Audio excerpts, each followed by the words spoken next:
Puji bagi Allah. Allah yang mulia Allah memberi kesempatan kepada kita sehat badan, sehat pikiran, dan kita dapat melaksanakan ibadah kepada Allah. Yakni kita mudah kamanau dan pengismayang adalah masjid guna adalah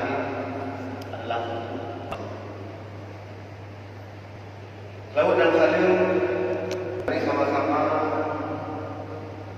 kita jawab kepada Nabi yang lalu, kita jawab Muhammad sallallahu alaihi wasallam yang kedua kita jawab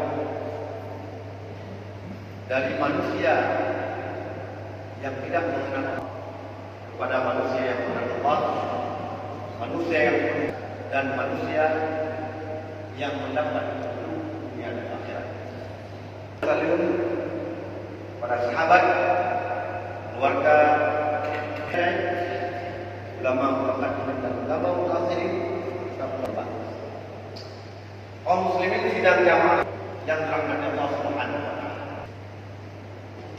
Bersyukur akan kita bulan Ramadan. Persiapan untuk ibadah bulan Ramadan karena sia-sia. Persiapan yang paling tinggi adalah hati. Hati. Karena beliau berhati. Dia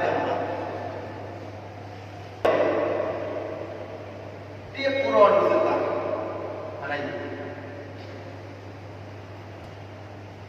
Karena ciri-ciri terutama orang surga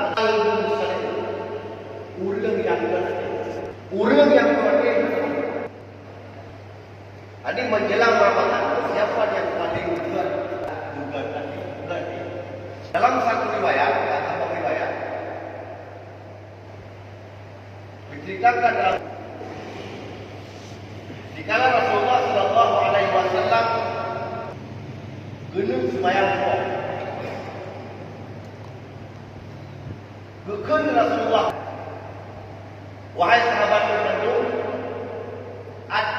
akan ditambah huni atau sumpah. Akan ditambah dalam sejauh itu huni atau sumpah.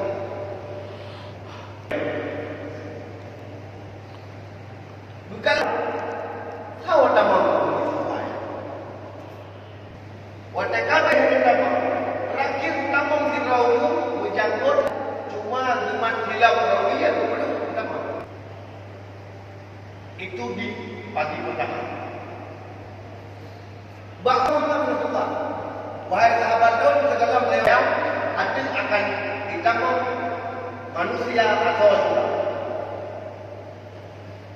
Beginilah itu. Ulung sadar. Kemudian bagi yang ketiga.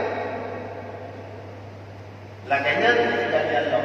Rasulullah SAW menyampaikan nama sahabat atau kalau sahabat ulung sadar bersemayam umat tidak pada sehingga Anas bin Malik diri dia berkata Rasulullah sampai ke yang itu sirah sahabat dari Rasulullah. Kemudian ada untuk bijak curiga itu amal juga tidak Rasulullah. Kan begitu ya. Yang ada keinginan kau, kalau percaya pada itu, apa pakai Rasulullah? Apa pakai dia?